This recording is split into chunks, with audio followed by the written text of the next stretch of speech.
விழுப்புரம் வடக்கு மாவட்டம் மயிலம் சட்டமன்ற தொகுதி திராவிட முன்னேற்ற கழகத்தின் சார்பில் தமிழ்நாடு முதலமைச்சர் கழகத்தின் தலைவர் தளபதி மு.க. ஸ்டாலின் அவர்களை ஆணை ஏற்று இன்று தளபதி மு.க. ஸ்டாலின் மார்ச் 1ஆம் தேதி திராவிட முன்னேற்ற கழகத்தின் சார்பில் உறுதிமொழி ஏற்கப்படுகிறது.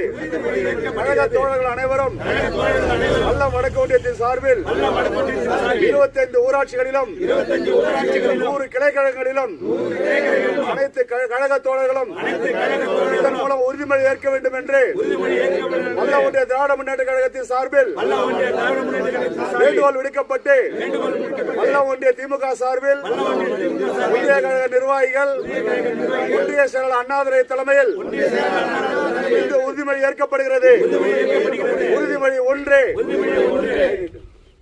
தமிழ்நாட்டின் நலன்களை எதிர்காலத்தையும் யாருக்காகவும் எதற்காகவும் விட்டுத்தர மாட்டோம்.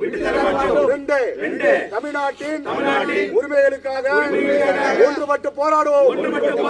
3, தமிழ்நாடு போராடும், தமிழ்நாடு வெல்லும்.